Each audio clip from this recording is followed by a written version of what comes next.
Hello, ladies. Today I'm addressing the question, is it all right for Christian women to wear cosmetics? And so I will tell you right away what I think personally is that it is okay, provided that it's done in a modest way.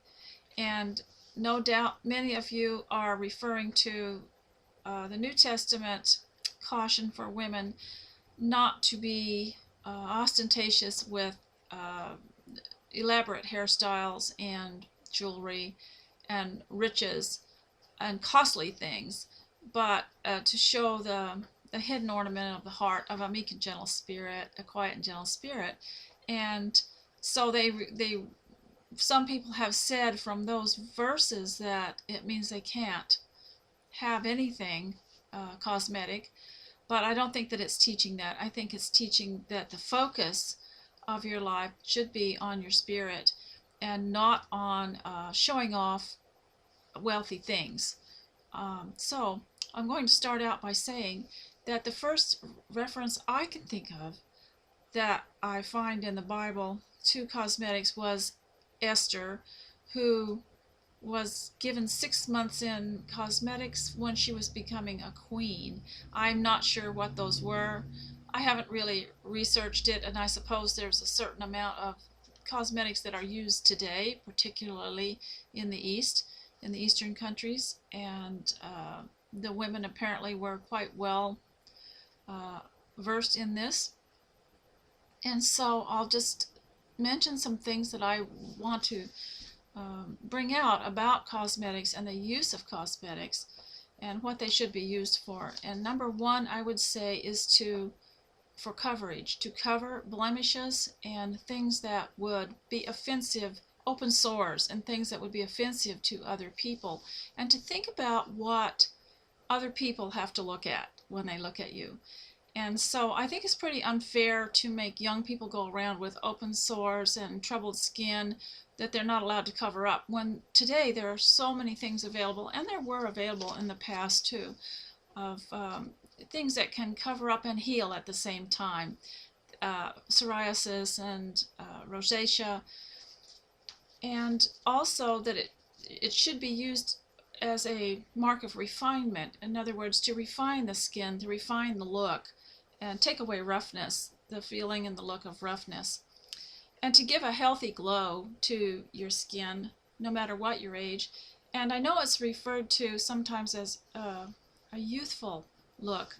I'm not focusing on youth with that word. I'm thinking more of a hopeful, optimistic, happy outlook on life. And that's what it should reflect. The other thing that you should do when using cosmetics is to think of glorifying God in your body. And the flower is beautiful, the nature is so beautiful, and there's not a mark or blemish on it, and the way that God created it. So it's to cover up blemishes, and it doesn't hurt to cover it up if that's what you want to do. And of course, these days there's so many high quality cosmetics that you don't have to use anything that's harmful to your skin. And one thing that I want to bring out is that when you consider cosmetics, you have to realize that the head is the most important part of your body, because that's the part that's going to guide your body. And if you look good, and if you spend a little time in front of the mirror, you can notice your mood. And if you are not spending enough time in the mirror, you can develop a very hardened heart and a hardened look, because you haven't noticed yourself. You haven't noticed what's the eyes. They say the eyes are the mirror of the soul. And if you'll notice that your eyes are becoming hardened, that the expression in your eyes is hardened, you spend a little time using cosmetics, preparing your face, using skin preparations, you get a chance to look at yourself and to see what kind of attitudes you're developing just by the look in your eyes. And so that's why I think it's important to spend some time, even if you don't use cosmetics, spend some time in front of the mirror, refining your look and looking your best for the Lord. We have to glorify God and reflect God's creation. in our appearance, and that's what the Bible teaches. Now, the Bible doesn't say you can't use cosmetics or you can use cosmetics, but I think that common sense is in order here. And in general, I think that cosmetics should not be a way of painting up yourself to look like a clown or to get attention, but to maybe take attention off of any flaws or anything that might cause concern to other people or that might make them want to turn away. And in general, your face is so important because that's where you express yourself. That's where your expressions come from.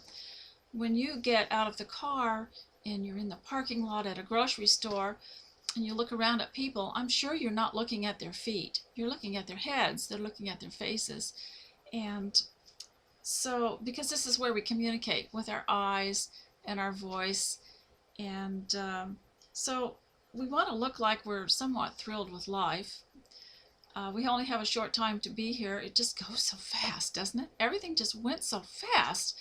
As I get older, I realize how fast it went. It's like one of those weekend visits when someone comes to see you and you wake up and it just on the last day and it went so fast.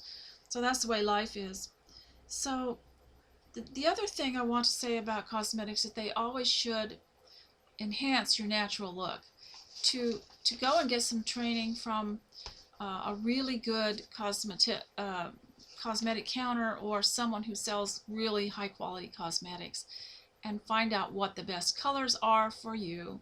And don't just go and buy something off the shelf and put it on, but learn how to use it and how to put it on, how to make you look good. And think about what other people have to look at. That's also important. And also to give yourself a healthy look, which I've already mentioned. But what the Bible teaches about it is not to bring attention to yourself in such a way that it's just outrageously too much. And so this is what I want to say about cosmetics and also jewelry. It mentioned in the New Testament about not wearing costly jewels and pearls and array and things like that. It was not forbidding to wear it, but it meant not focusing your life on that, not showing who you are by these riches and fancy elaborate hairstyles and elaborate jewelry, not being identified by that, but by being identified by the person in the heart and the person you really are. Now, as far as jewelry goes, I'm wearing jewelry that my granddaughter made me with plastic beads and stretchy string, because I can dress myself that way. I can put it on over my head, and it doesn't have to be fastened in the back. And I would rather wear these. She's made me some to match the dresses that I make, and I would rather wear these than any kind of purchased jewelry. And sometimes a friend will make me a necklace, and I'd rather wear that. So also, my husband has bought me jewelry from when he was overseas. He's bought me some kind of, maybe something with a stone in it that represents that part of the world. And I probably wear that because it was a gift. But it's like clothing or anything else. It has to be worn with the right attitude. And so today I will include a couple of videos that I really like online that you can watch. One lady, she suffers from psoriasis on her skin like I do, and I have rosacea also, and I'm wearing cosmetics today. And all the videos I'm wearing cosmetics. And also I noticed with cosmetics, if you get really good ones and I'm not going to promote any particular brand, but you can also use a lot of natural things from your kitchen for your skin, for skincare, that they do help check some of these problems on your skin. And so yes, I do use it for coverage. And so with the makeup, the jewelry, and the clothing, I think Christian women are very conservative with it. I haven't really seen it being a problem in the churches. I don't really see them overdoing it. But someone told me, but you haven't been out in the world to see what they're doing, and that's true. I'm a little more protected than most people. I don't really notice, and I don't think that, especially in America, I don't think women are big on makeup here. I haven't seen that much of it compared to other places that I've lived.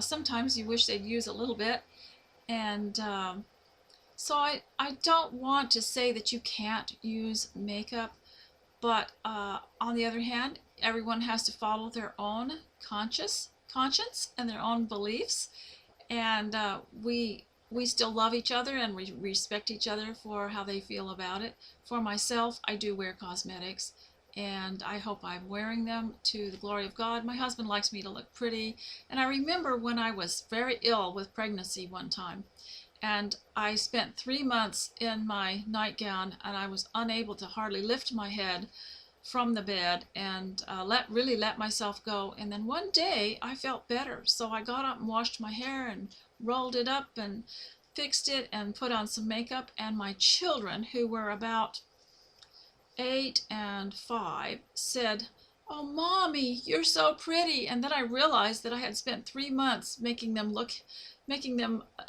feel rather uneasy and miserable because I had not looked good. And so my family likes me to look nice. And when I don't wear makeup, somebody asks me, "Are you not feeling well today?" So I I think you look healthier with it, and I do particularly. But like I said, everybody has their own way and what they want to do. But I will say, if you are going to wear makeup, and you're very young and you've never worn it, please get some really good instructions and don't just put it on yourself till you know what you're doing. Thank you, and God bless you. And I pray that everyone will make sure that in spite of what you do, that you do it in love. Thank you. Goodbye.